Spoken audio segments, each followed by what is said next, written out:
আসসালামু আলাইকুম রহমতুল্লাহি ওবরাকাতুহ। ইসলামী চ্যানেলে আপনাদের সকলকে স্বাগতম।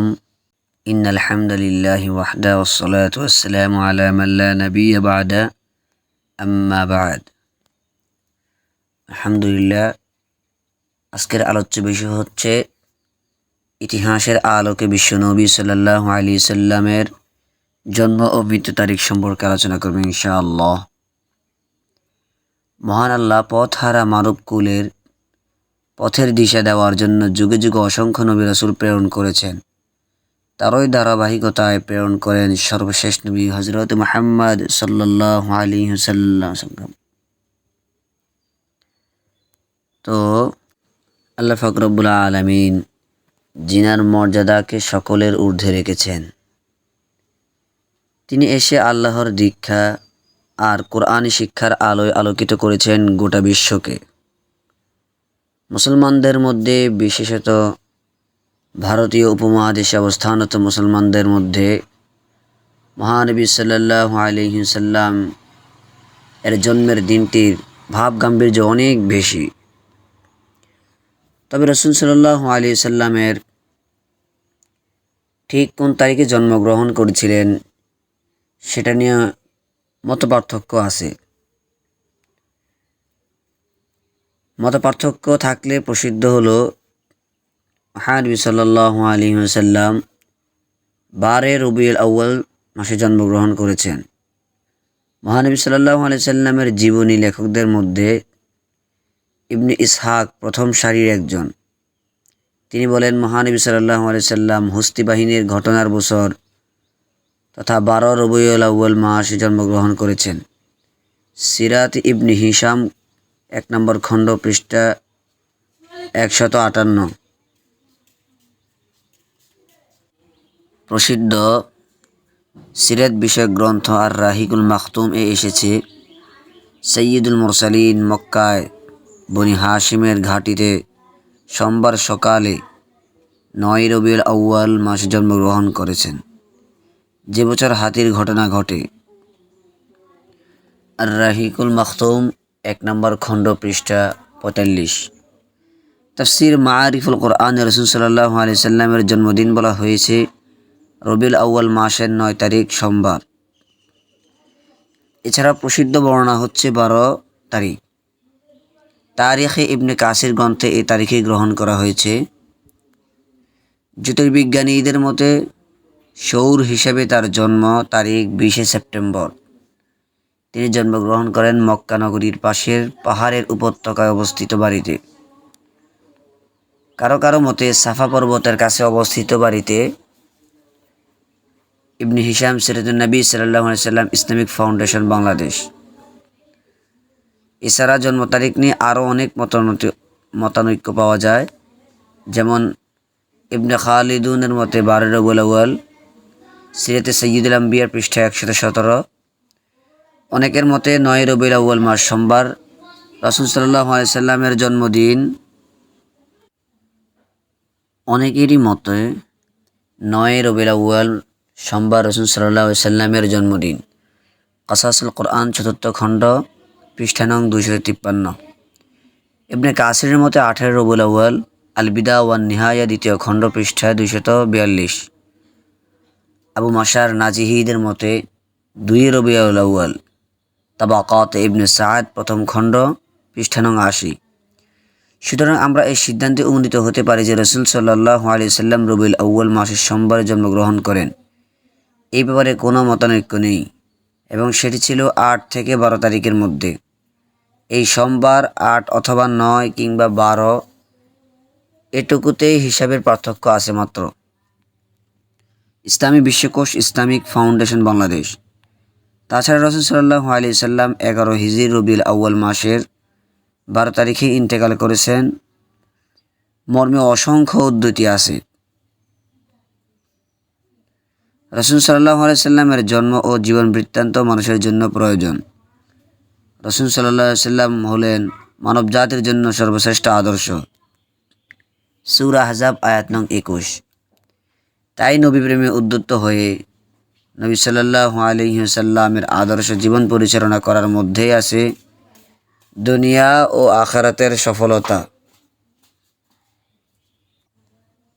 আর মহানবী সাল্লাল্লাহু আলাইহি সাল্লামের জন্ম তারিখের একটি প্রসিদ্ধ মত, মহানবী সাল্লাম 571 খ্রিস্টাব্দে ভূমিষ্ঠ হন। 20 এপ্রিল তার জন্ম। আরবি হিজরি সাল অনুযায়ী তার জন্ম তারিখ মধ্যে যদিও কিছুটা মতপার্থক্য রয়েছে। অধিকাংশ হাদিস বিশারদ একে বিশুদ্ধ বলেছেন। রবিউল আউয়ালের 8 তারিখ মহানবী সাল্লাল্লাহু আলাইহি সাল্লাম জন্মগ্রহণ করেছেন। মহানবী সাল্লাল্লাহু আলাইহি সাল্লামের জীবনের লেখকদের মধ্যে ইবনে ইসহাক সহ আরও যারা আছেন তেনারা বর্ণনা করেছেন মহানবী সাল্লাল্লাহু আলাইহি সাল্লাম হাতি বাহিনীর ঘটনার বছর 12ই রবিউল আউয়ালে জন্মগ্রহণ করেন। আধুনিক যুগের সিরাত বিষয়ক গ্রন্থ আর রাহিকুল মাখতুমে নামক এসেছে, সৈয়দুল মুরসালিন মক্কা ইবনে হাশিমের ঘাঁটিতে সোমবার সকালে 9 রবিউল আউয়ালে জন্মগ্রহণ করেন, যে বছর হাতির ঘটনা ঘটে। সেই বছর পারস্য দেশের বাদশাহ আনুশিরওয়ার ক্ষমতা গ্রহণের 40 বছর পূর্ণ হয়। তাফসিরে মারিফুল কোরআন প্রণেতা মুফতি মুহাম্মদ শফিউর রহমতুল্লাহ আলাই মহানবী সাল্লাল্লাহু আলাইহি সাল্লামের জন্ম তারিখ সম্পর্কে আরও কিছু অভিমত উল্লেখ করেছেন। তিনি লিখেছেন, এই বিষয়ে সবাই একমত যে নবী করিম সাল্লাল্লাহু আলাইহি সাল্লাম এর জন্ম রবিউল আউয়াল মাসের সোমবার দিন হয়েছিল। কিন্তু না, তারিখ নির্ধারণে 4টি বর্ণনা প্রসিদ্ধ আছে: 2, 8, 10 ও 12 রবিউল আউয়াল।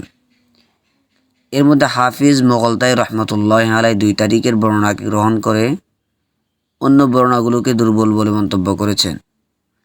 কিন্তু প্রসিদ্ধ বর্ণনা হচ্ছে 12 তারিখ। তারিখে ইবনে আসির গ্রন্থে এ তারিখে গ্রহণ করা হয়েছে। গবেষক মাহমুদ পাশা জ্যোতির্বিজ্ঞানের আলোকে 9 তারিখ গ্রহণ করেছেন। এই সবার মতের বিপরীত ও সূত্রবিহীন উক্তি। যেহেতু চাঁদ উদয়ের স্থান বিভিন্ন, তাই গণনার উপর এতটুকু বিশ্বাস ও নির্ভরতা জন্মায় না যে তার উপর ভিত্তি করে সবার বিরোধিতা করা যাবে। মহানবী হযরত মুহাম্মদ মুস্তাফা সাল্লাল্লাহু আলাইহি সাল্লাম এর জন্ম তারিখ নিয়ে বিতর্ক থাকলেও দিন হিসেবে সোমবার সম্পর্কে কোনো মতভেদ নেই, কারণ জীবন চরিত্র রচয়িতারা একমত যে রবিউল আউয়াল মাসের 8 থেকে 12 তারিখের মধ্যে সোমবার দিন মহানবী সাল্লাল্লাহু আলাইহি সাল্লামের জন্ম। এই সোমবার 8 অথবা 9 কিংবা 12 এটুকুতেই হিসেবের পার্থক্য রয়েছে মাত্র। এতক্ষণে আমরা ইতিহাসের বিভিন্ন কিতাব, সিরাত গ্রন্থের মাধ্যমে আমরা জানতে পেরেছি যে রাসূল করিম সাল্লাল্লাহু আলাইহি সাল্লামের মিলাদ তথা জন্ম তারিখ সম্পর্কে।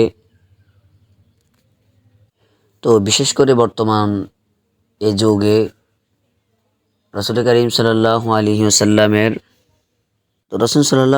সাল্লামের মিলাদ এই দিবস উপলক্ষ করে বর্তমান যুগে এক শ্রেণীর আলেম, যারা নিজেদেরকে সুন্নি দাবি বলে,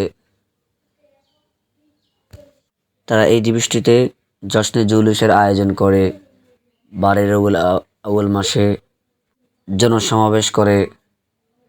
এবং এখানে অনেকেরই প্রশ্ন থাকে যে ঈদে মিলাদুন্নবী সাল্লাল্লাহু আলাইহি সাল্লাম এটা পালন করা কতটুকু শরীয়ত সম্মত। আমরা ইসলামী দৃষ্টিতে তাকালে, কুরআন সুন্নাহ ইজমা কিয়াসের দৃষ্টি তাকালে আমরা দেখতে পারি যেই কাজ ও যে কর্ম আল্লাহ রাসূল সাল্লাল্লাহু আলাইহি সাল্লামের সাহাবী ও তাবি অথবা তাবি পর্যন্ত কেউ করেন নাই, যে কাজগুলোর কোনো প্রমাণ কোরআন হাদিসে নেই এবং কোনো আমল সাহাবীদের থেকে এবং তাবিদের থেকেও প্রমাণ পাওয়া যায় না, ওই সমস্ত কাজে লিপ্ত হওয়া, কাজে উদ্যত করা, এগুলো সবই হলো বিদআতের কাজ। এই জন্য আহলে সুন্নাহ ওয়াল জামাতের মত অনুসারে ঈদে মিলাদুন্নবী পালন করা সেটা হলো বিদআত। কারণ আমলীয় যত বস্তু, আমল করার মতো যত জিনিস আছে, সব কিছু রাসূল সাল্লাল্লাহু আলাইহি সাল্লামের হাদিসে বর্ণিত আছে এবং সাহাবীদের থেকে তা প্রমাণিত আছে। তাই যেই জিনিসগুলোর হদস, যেই জিনিসগুলোর প্রমাণ, যেই জিনিসগুলোর আমল আমাদের আকাবের এবং সাহাবীদের থেকেও কোনো প্রমাণ পাওয়া যায়নি। এই জিনিসের প্রতি উদ্যত করা, এই জিনিস নিয়ে বাড়াবাড়ি করা, সেগুলো সব হলো ইসলামের বহির্ভূত কাজ। এই জন্য যারা নামদারি সুন্নি দাবি করে ঈদে মিলাদুন্নবী পালন করে, তাদেরকে কঠোরভাবে হুঁশিয়ার করতে হবে। কারণ রাসূল সাল্লাল্লাহু আলাইহি সাল্লামের ঈদ মিলাদুন্নবী যেটা বলা হয়, সেটা পালনীয় বিষয় নয়। এখানে উম্মাহের জন্য পালনীয় বিষয় হলো সিরাতুন নবী সাল্লাল্লাহু আলাইহি সাল্লাম, অর্থাৎ রাসূল সাল্লাল্লাহু আলাইহি সাল্লামের জীবন থেকে আমাদের নেওয়া সুন্নাহগুলা। এই জন্য বলা হয় ব্যক্তি পালন করতে পারবে সিরাতুন নবী সাল্লাল্লাহু আলাইহি সাল্লাম, মিলাদুন নবী পালন করার বিষয় নয়। এই জন্য যারা বেশি আবেগী হয়ে রাস্তায় রাস্তায় মিছিল করে, তাদেরকে সঠিক দিশা দেখাতে হবে যে রাসূল সাল্লাল্লাহু আলাইহি সাল্লাম কীভাবে চলছেন ফিরছেন, আল্লাহ হাবিব সাল্লাল্লাহু আলাইহি সাল্লাম কী বলেছেন উম্মতদেরকে, রাসূল সাল্লাল্লাহু আলাইহি সাল্লামের উপর বেশি বেশি দুরূদ পড়ার জন্য বলেছেন। এরকম আমরা সুন্নাহের কাজগুলা বাদ দিয়ে আমরা বিদআতে যদি সম্পৃক্ত হয়ে যাই, তাহলে আমাদের আমল নামার মধ্যে ত্রুটি চলে আসবে। কারণ কোরআন কারীমের মধ্যে বলা হচ্ছে, লাকাদ কানা লাকুম ফি রাসূলিল্লাহি উসওয়াতুন হাসানাহ। অবশ্যই আল্লাহর হাবিব সাল্লাল্লাহু আলাইহি সাল্লামের জীবন আদর্শের মধ্যে রয়েছে উসওয়াতুন হাসানাহ, উত্তম আদর্শ। এই জন্য আমাদের পালনীয় করণীয় বস্তু হচ্ছে আল্লাহর হাবিব সাল্লাল্লাহু আলাইহি সাল্লামের জীবন থেকে শিক্ষা নিয়ে আমাদের জীবনকে সঠিক পথে পরিচালনা করা, ইসলামের পথে এনে শরীয়ত সম্মত অনুযায়ী আমাদেরকে চলাফেরা করা, এবং বিদআত নামক যত কাজ কর্মকাণ্ড আছে সেগুলো ছেড়ে আমাদেরকে আসল দ্বীন-এ ইলাহি ও শরীয়তে রাসূল সাল্লাল্লাহু আলাইহি সাল্লামের উপর অবিচল থাকা। এখানে আরেকটি প্রশ্ন দাঁড়ায় যে ঈদ তো মুসলমানদের জন্য হলো দুটি, তাহলে রাসূল সাল্লাল্লাহু আলাইহি সাল্লামের মিলাদের ক্ষেত্রে কি ঈদ লাগানো যাবে কিনা? এটা স্পষ্ট যে মুসলমানদের জন্য আল্লাহ পাক রব্বুল আলামিন দুইটি ঈদ নির্ধারণ করেছেন, অন্য কোনো ঈদ রাখেননি। তা হচ্ছে, একটি হলো ঈদুল ফিতর, রোজাদাররা যখন রোজা রাখে তারপর আল্লাহ পাক রব্বুল আলামিন তাদের একটি আনন্দ মুহূর্তের জন্য একটি দিন রেখেছেন, তা হলো ঈদুল ফিতর। এবং আরেকটি ঈদ মুসলমানদের জন্য নির্ধারণ করেছেন কোরবানি। প্রত্যেক সমর্থবান ব্যক্তির জন্য কোরবানি দেওয়া আবশ্যক।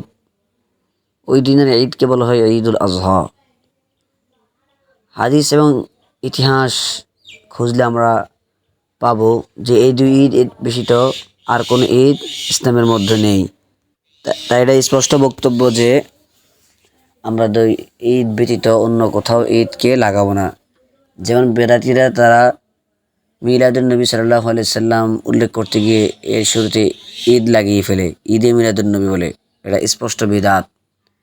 হাদিস শরীফের মধ্যে বলা হচ্ছে, কুল্লু বিদআতিন দলালাহ, প্রত্যেক বিদআতই হচ্ছে পথভ্রষ্ট। এইভাবে অসংখ্য হাদিস দ্বারা প্রমাণিত আল্লাহর হাবিব সাল্লাল্লাহু আলাইহি সাল্লামের যে কাজকর্ম করেন নাই, যে ব্যক্তি এগুলা প্রচলন করবে, এগুলা চালু করবে, ওই ব্যক্তিকে জাহান্নামে ফেরা হবে। এই রবিউল আউয়াল মাসে আমাদের করণীয় কি? তা হচ্ছে, যেহেতু আল্লাহর হাবিব সাল্লাল্লাহু আলাইহি সাল্লামের জন্ম এবং আগমন ঘটেছে 12 রবিউল আউয়াল মাসে, ইতিহাস খুঁজলে পাওয়া যায় রাসূল সাল্লাল্লাহু আলাইহি সাল্লাম সোমবারের দিন রোজা রাখতেন। কারণ আল্লাহর হাবিব সাল্লাল্লাহু আলাইহি সাল্লাম সোমবার দিন জন্মগ্রহণ করেছেন। আল্লাহর হাবিব সাল্লাল্লাহু আলাইহি সাল্লাম শুকরিয়াতান রোজা রাখতেন। এই জন্য আমাদের করণীয় হলো এই দিবসে পারলে রোজা রাখা এবং বেশি বেশি করে রাসূল সাল্লাল্লাহু আলাইহি সাল্লামের উপর দুরূদ পাঠ করা, বেশি বেশি ইস্তেগফার পড়া, আল্লাহর হাবিব সাল্লাল্লাহু আলাইহি সাল্লামের জীবন সম্পর্কে আমাদের বেশি বেশি অধ্যয়ন করা এবং তিনের জীবনী বেশি বেশি পড়া। এই থেকে আমাদের শিক্ষণীয় যত জিনিস আছে এগুলো আমাদের জীবনের মধ্যে পাঠ করা। কারণ তাহলে আমরা প্রকৃত সিরাত আল্লাহর হাবিব সাল্লাল্লাহু আলাইহি সাল্লামের রেখে যাওয়া সুন্নাহগুলো আমরা পালন করতে পারবো। যদি আমাদের মুখে দাড়ি এবং আমাদের গায়ে লম্বা জামা সুন্নতি না থাকে এবং আমরা মেসওয়াক না করি, আমরা রাসূল সাল্লাল্লাহু আলাইহি সাল্লামের সুন্নাহগুলোকে ফলো না করি, তাছাড়া শুধু যদি আমরা ঈদে মিলাদুন নবী বলে বলে আমরা রাস্তায় রাস্তায় আমরা গ্রহণ করি, তাহলে সেটা একান্ত আমাদের জন্য ভুল হবে। কারণ রাসূল সাল্লাল্লাহু আলাইহি সাল্লামের সিরাত মানতে হলে দায়ী রাখতে হবে, ইসলামী শরিয়া অনুযায়ী চলতে হবে, রাসূল সাল্লাল্লাহু আলাইহি সাল্লামের উপর দুরূদ পড়তে হবে এবং সাহাবী সহকারে তাবিদের প্রতিও আমাদের প্রতি লক্ষ্য রাখতে হবে যে তিনারা এত কাছ থেকে রাসূল সাল্লাল্লাহু আলাইহি সাল্লামের জীবন থেকে তারা কী নিয়েছেন, তারা কী বর্ণনা করেছেন, তাই আমাদের জীবনের জন্য পালনীয়।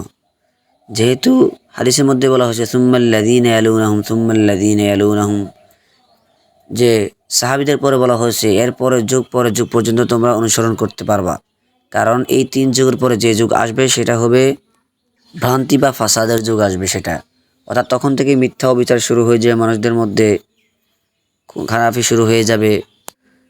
তাই আমরা সঠিক সিরাত সম্পর্কে আমরা জানবো, পড়বো এবং রাসূল সাল্লাল্লাহু আলাইহি ওয়াসাল্লামের উপর বেশি বেশি দুরূদ পাঠ করব। আল্লাহ পাক রব্বুল আলামিন আমাদেরকে সঠিক জ্ঞান আহরণ করে ইসলামের গণ্ডির মধ্যে থেকে আমাদের